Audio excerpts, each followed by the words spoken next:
किसी भी कौम की पहचान, उसकी शनाख्त अक्सर उसके शहरों में झलकती है और ख़ास तौर पर उसके दारुल हुकूमत में। आज हम इस्लामाबाद की कहानी पर बात करेंगे। ये एक ऐसा शहर है जिसे सिर्फ बसाया नहीं गया, बल्कि इसे एक पूरी कौम की उम्मीदों, उसकी उमंगों की अलामत के तौर पर बाकायदा डिज़ाइन किया गया था। और इस कहानी को समझने के लिए हमें दो शहरों का मवाजना करना पड़ेगा।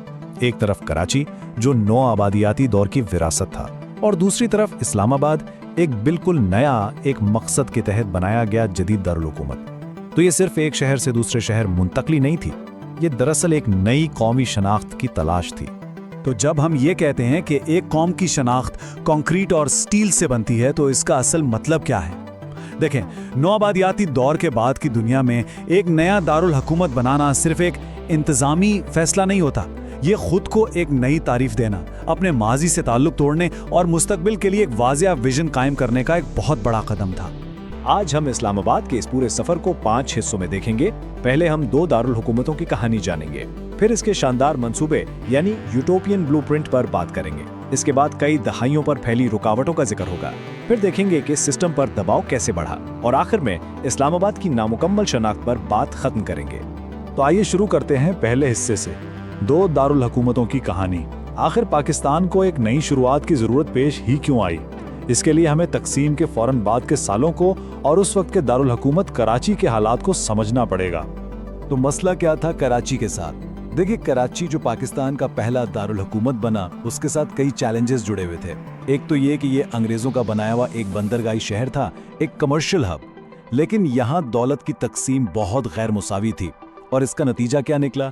अमीर और गरीब के बीच समाजी तनाज़ुआत, एक खिंचाव की कैफियत, और सबसे बढ़कर इसे नौ आबादियाती दौर की एक विरासत समझा जाता था, एक ऐसा माजी जिससे ये नई कौम, आप कह लें कि, पीछा छुड़ाना चाहती थी।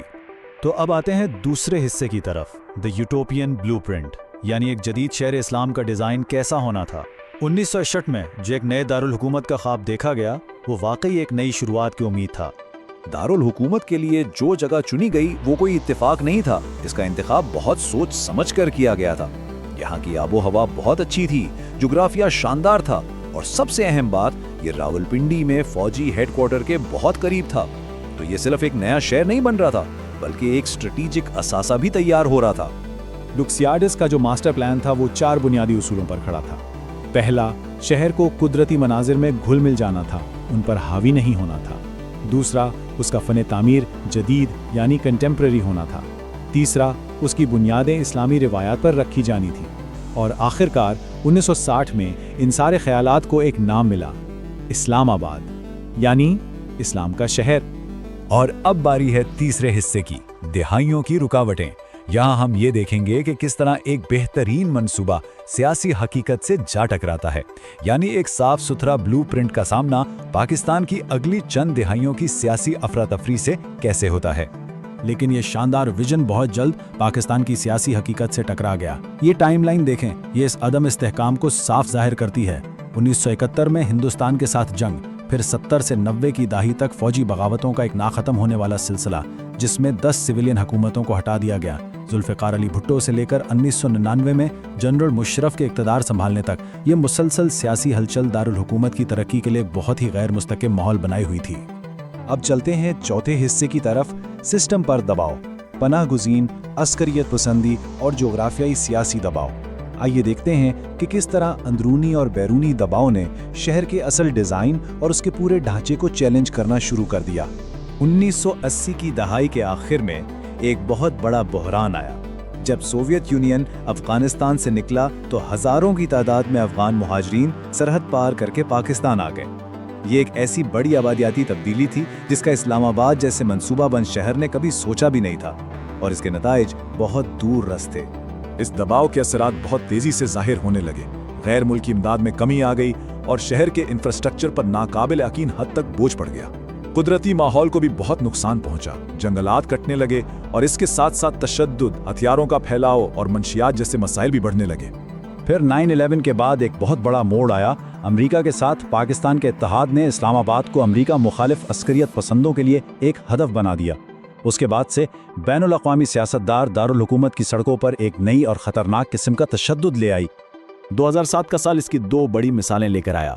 ایک طرف لال مسجد کا واقعہ جہاں اسلام پسند طلباء اور فوج کے درمیان تصادم میں اندازاً 100 لوگ ہلاک ہوئے، اور اسی سال آپارا مارکیٹ میں ایک بم دھماکہ ہوا جس میں 13 افراد جان سے گئے، اور یہ پاکستان کی 60ویں سالگرہ سے کچھ ہی دن پہلے ہوا۔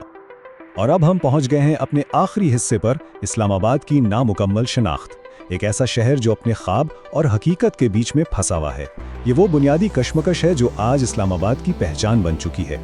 آج بھی یہ شہر انہی ملکی اور بین الاقوامی دباؤ کے رحم و کرم پر ہیں جو مسلسل اس کی تقدیر کو بنا اور بگاڑ رہے ہیں۔ ایک منصوبہ بند جنت بنانے کے اصول سیاست، مذہب اور فوجی طاقت کی پیچیدہ حقیقتوں سے مسلسل ٹکرا رہے ہیں۔ تو آخر میں یہ سب ہمیں ایک بڑے سوال پر لا کر کھڑا کرتا ہے۔ وہ سوال یہ ہے کہ کیا کوئی ایسا شہر جسے بنایا ہی اتحاد کی علامت کے طور پر گیا ہو، وہ کبھی ان اندرونی تقسیموں سے خود کو بچا سکتا ہے جو کسی بھی قوم کی بنیاد میں شامل ہوتی ہیں؟ یہی وہ بنیادی سوال ہے جو اسلام آباد کی پوری کہانی ہمارے سامنے رکھتی ہے۔